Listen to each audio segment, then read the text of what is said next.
Eritrea is in talks to buy a modern electronic warfare system. Which system Eritrea wants to buy? What is the price of this electronic warfare system? How effective is it?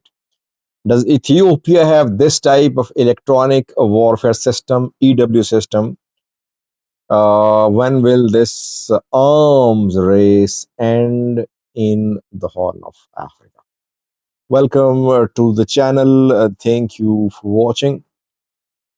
I always say that there won't be any prosperity, any progress, any development in Ethiopia and in Eritrea if there is no peace.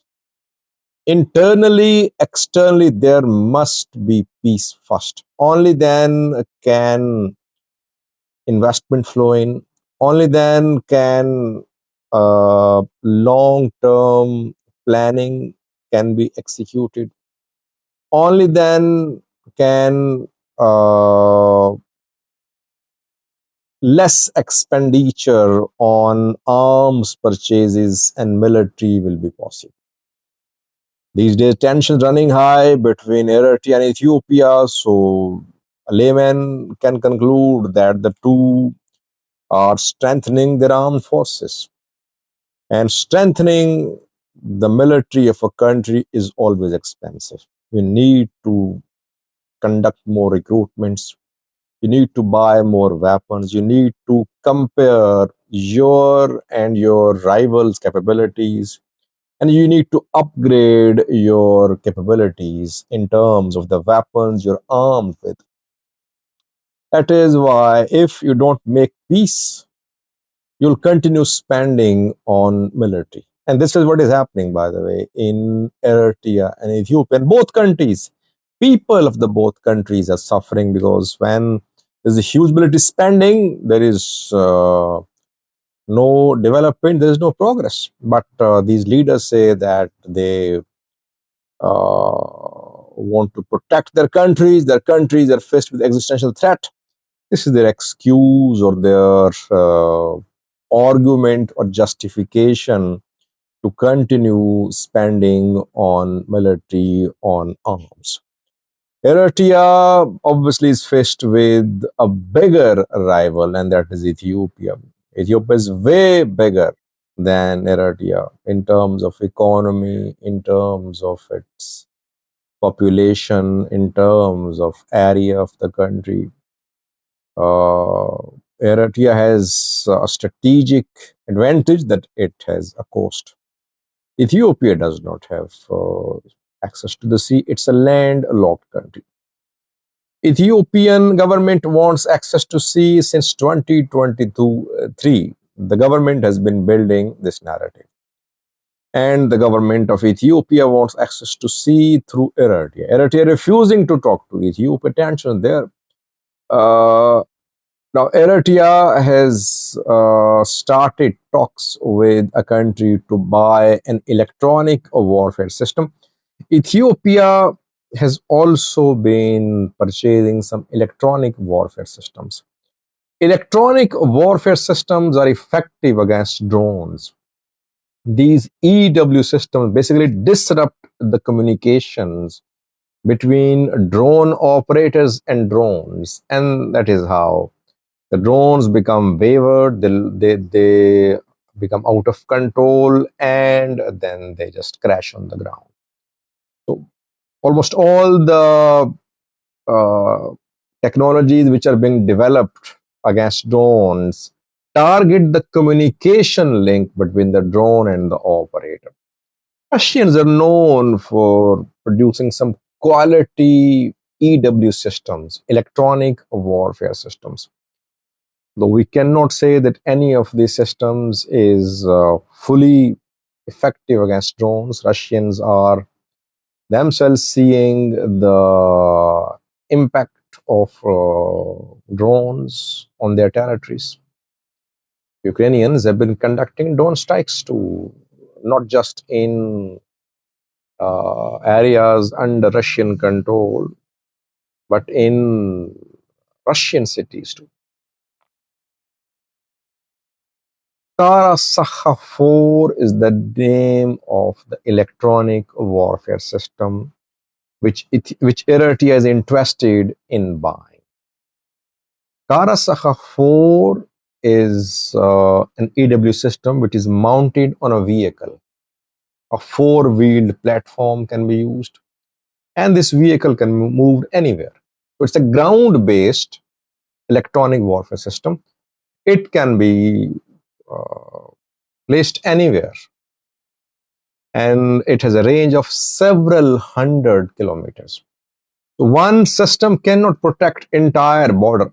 You need to have multiple systems, and maybe you need to have more layers of EW systems to protect against drones. I saw the operations of Krasukha 4 in some recent wars. It's effective. Not fully effective, but it's perhaps one of the most effective EW systems. Ethiopia does have Krasukha 4 electronic warfare systems. I think last year, Ethiopia displayed Krasukha 4. Krasukha 4 is the latest version of Krasukha. It has Krasukha 2, 3, etc. Eritrea has been in talks with Russian government since last year to buy Krasukha 4 reported. I did a video a few days ago. I reported in that video that Eritrea has acquired anti-drone guns. These guns are being used in Sudanese civil war too. So most of the countries, they are buying these guns. These guns adopt the same technology. They try to cut off the link between the drone and the operator. Effective, but not 100%. So on the one hand, Eritrea has bought anti-drone guns. Secondly, it is in talks with Russia to buy Krasukha 4. Question was, how much is the price of one piece of Krasukha? Well, the prices are not disclosed because such equipment is not sold in open market. So prices are classified. But we can only give an estimate. The price would be in millions. I think the price of one piece of Krasukha would be several million US dollars. Eritrea obviously cannot protect its entire border with just one Krasukha. It needs to have more than one. Ethiopia too. I don't think just one Krasukha 4 is enough for entire Ethiopia. Ethiopia has so many strategic places. It needs to protect Gerd. It needs to protect its border with Eritrea, with Somalia, other borders. You need multiple pieces of Krasukha 4. How much will Eritrea buy? We don't know. How many will Eritrea buy? We don't know.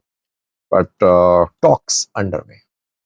Is Krasukha effective against the types of drone which Ethiopia has? Akinjis, TB2s, Winglongs, FPVs. Not fully effective.